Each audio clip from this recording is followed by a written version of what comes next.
Sur le recrutement, je voudrais insister sur quelque chose qui me paraît important, c'est la relation industrie, recherche, formation. Alors, je l'ai appelé le triangle, mais on peut trouver notre nom, et donner quelques exemples. Alors, je reviendrai plus en détail sur les pôles de compétitivité, mais sur les CNRT, par exemple, qui ont été créés à partir de 2000 par le ministre de la Recherche, on a démarré déjà des partenariats publics-privés qui ont permis de faire un premier pas. Plus récemment, en 2004 et 2005, il y a eu la création de différentes fondations. Bon, il y a une fondation EADS, il y a une fondation aussi Aéronautique et Espace, je vais en dire deux mots, qui participent aussi à ce rapprochement, et le pôle de compétitivité, dont un exemple précis. Alors, fondation, je ne vais pas vous les présenter, ce n'est pas l'objet de ce colloque, simplement, je voulais vous montrer cette planche pour montrer quelle était la finalité. La Fondation a pour but de définir, de promouvoir et de financer des programmes de recherche en partenariat, public-privé, dans le domaine de l'aéronautique et l'espace. Ça concerne l'industrie, ça concerne les centres de recherche, ça concerne les grandes écoles et les universités. Bon, les thèmes sont transverses et couvrent les différents domaines qui nous intéressent. La Fondation Aéronautique et Espace, qui a été créée est reconnu d'utilité publique le 22 mars 2005, donc c'est très récent. Je crois que le premier conseil d'administration a eu lieu la semaine dernière, ça veut dire que c'est une activité qui démarre. Ce qui est important, c'est de voir le partenariat. Partenariat avec la recherche publique nationale, les centres de recherche, bien sûr, CNRS, CNES, ONERA, CEA, mais établissements publics de recherche, mais aussi universités, grandes écoles. Donc c'est un grand partenariat, industrie, formation, recherche. Après cet exemple de fondation, je voudrais insister sur le dossier de pôle de compétitivité. Vous savez que c'est le sujet, je dirais, dont on parle en ce moment. C'était même encore dans les journaux hier soir.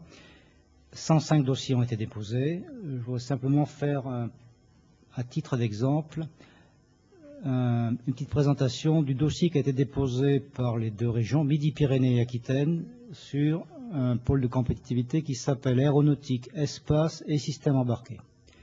Et vous verrez pourquoi. C'est parce qu'on y retrouve essentiellement aussi le fameux triangle industrie, recherche, formation. Les industriels majeurs de l'aéronautique et de l'espace, certes. Les centres de recherche aussi, mais au niveau formation, on a identifié les différentes écoles et universités sur Midi-Pyrénées-Aquitaine, 180 000 étudiants au total, tout domaine confondu, 3 des 4 grandes écoles aéronautiques, la 4e, l'ENSMA, s'étant associée aussi à ce dossier par la suite. Alors, pourquoi je vous parle de ça? Tout simplement pour vous dire que c'est un exemple de rapprochement industrie, recherche, formation.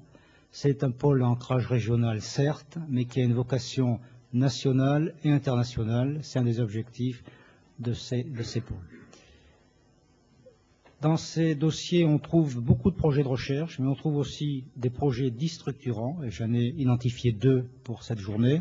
Le premier qui s'appelle Recherche et formation, avec un programme assez ambitieux, création d'un GRES, d'un groupe de recherche et d'enseignement supérieur thématique, fédérant les établissements et leurs laboratoires, dans le domaine aéronautique, espace et systèmes embarqués.